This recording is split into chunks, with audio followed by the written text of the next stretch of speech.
Hello बच्चों, question number 12 देखते हैं। यहाँ पे क्वेश्चन नंबर 12 है हमारे पास। Two insulated charge copper sphere A and B have their centre separate by a distance of 15 centimetre. यहाँ पे 15 सेंटीमीटर है बच्चों, तो आप इसको ऐसा यूनिट में रखें तो ये कितना हो जाएगा 0.5 metre.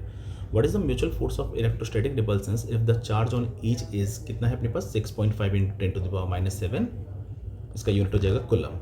The radii of A and B are negligible. Clear बच्चों? तो compare the distance of the separation. Clear है? तो यहाँ पे इन दोनों चार्ज के बीच में कितना फोर्स लगे पहला तो आपको ये बताना है। और बी जो है यहाँ बच्चों, बी आपसे पूछ रहा है कि what is the force of repulsion if the sphere is charge double, ठीक ना। यदि दोनों का चार्ज जो है हम डबल कर देते हैं और उसके बीच के रेडियाई को, ठीक ना, वो क्या कर देते हैं, हम हाफ कर देते हैं, तो उस केस में कितना फोर्स ज़्यादा लगेगा ये अपने को यहाँ पे बताना है। ठीक है बच्चों, चलिए तो सबसे पहले हम ए पार्ट को यहाँ पे सॉल्व करने जा रहे हैं। चलिए, अकॉर्डिंग टू कूलम्स लॉ बच्चों हम ये जानते हैं कि दो चार्जेस के बीच में जो फोर्स लगता है वो फोर्स होता है अपने पास क्या, कांस्टेंट के चार्ज हो जाएगा क्या Q1 Q2 अपॉन इसके बीच का डिस्टेंस हो जाएगा क्या R²। कांस्टेंट के का वैल्यू आपको पता है 9 × 10⁻9 ऐसा यूनिट होता है। पहला जो चार्ज है वो अपने को गिवन है कितना 6.5 × 10⁻⁻7 कूलम, और दूसरा चार्ज भी डिटो सेम है तो आप इसका स्क्वायर कर सकते हैं। इसके बीच का जो डिस्टेंस है बच्चों वो दे रहा है अपने को 50 सेंटीमीटर। तो R इक्वल टू यहाँ पे गिवन है कितना बच्चों 50 सेंटीमीटर, तो इसको ऐसा यूनिट में लिखोगे तो ये कितना हो जाएगा 0.5 मीटर। यानी कि इसके बीच का जो डिस्टेंस है वो कितना हो जाएगा 0.5 मीटर का स्क्वायर।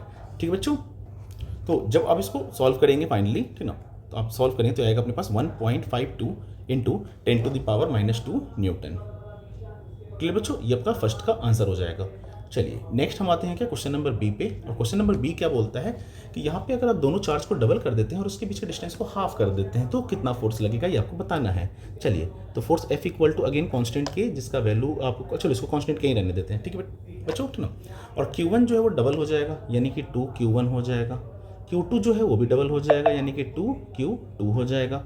और इसके बीच का डिस्टेंस बच्चों ये हम हाफ कर देंगे तो रेडियस क्या हो जाएगा अपने पास R/2 का स्क्वायर हो जाएगा। ठीक है बच्चों, ये जो न्यू फोर्स बन रहा है इसको हम लोग F' से इंडिकेट कर रहे हैं। तो यहाँ पे बच्चों F' इक्वल टू हो जाएगा क्या, आपके पास कांस्टेंट के आप रहने दीजिए और देखिए 2 और 2 4, और ये 2 का स्क्वायर क्या हो जाएगा 4, तो 4 4 जाएगा कितना हो जाएगा बच्चों 16। तो 16 Q1 Q2 अपॉन डिनोमिनेटर हो जाएगा क्या R का स्क्वायर। यानी कि जो न्यू फोर्स बनेगा F' वो कितना हो जाएगा, तो 16 को आप बाहर कर दो तो ये हो गया अपने पास क्या कांस्टेंट के Q1 Q2 अपॉन R²।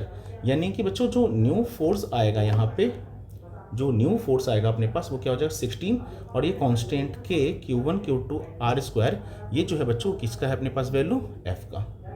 यानी कि जो न्यू फोर्स बनेगा वो 16 टाइम्स बच्चों ज़्यादा हो जाएगा किसके, पहले वाले फोर्स के।